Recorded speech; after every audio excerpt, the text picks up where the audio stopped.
I was talking about the Mandela effect and the game of chance. Life is a game of chance. If, say, okay, I said earlier, if you're going to the store and you leave 5 minutes later, a truck comes around the corner and kills you, hits you, kills you. Had you left 5 minutes before that, the truck would not have killed you. Everything in life is a game of chance. So, to a certain degree,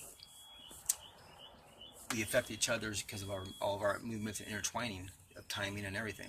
For this world to have such a similarity to the world that we knew with the Karate Kid, I mean, there's a few differences, like the bandana.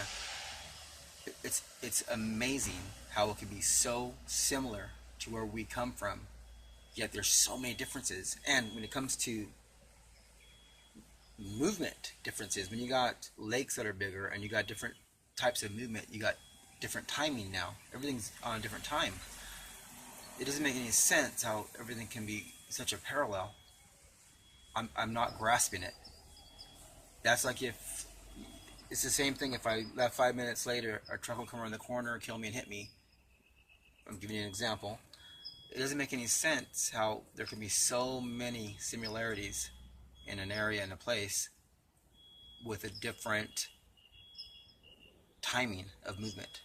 Because when you change landscapes and now you have bigger islands and smaller islands and bigger lakes and everything starts changing, and Australia is closer to land and all this, it changes the way we all intermingle, which changes chance, which doesn't make any sense. I mean, here there are some big differences. Like you got Kirk Douglas that died, now he's alive here. Jim Neighbors died, he's alive here. I remember Jim Neighbors died, I was shocked. Gomer Pyle. At the time, I wasn't aware of the Mandela effect, but I had my own experiences where I had felt I parallel shifted because things had changed, memories were different. There was a guy at Lucky's that was the bag boy, and next thing you know, he's like the store manager.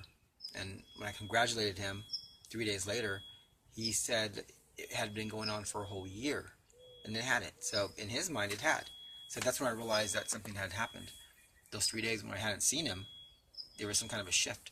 I'm seeing people on YouTube that are now talking about signs that are just shifting and changing. When they come back around, the McDonald's is black instead of beige, and there was no time to change the color. Just crazy things like that. So I think we're colliding still. I think these are two realities that are still colliding. That's why we have residue. There shouldn't be any residue. If we had permanently or perfectly transferred over to a parallel universe, there wouldn't be any residue. A less residue transferred with us, which means it's kind of like two realities that have collided.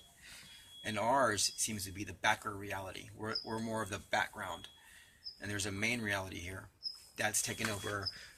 Like the Karate Kid with and then you got other examples where you can find residue.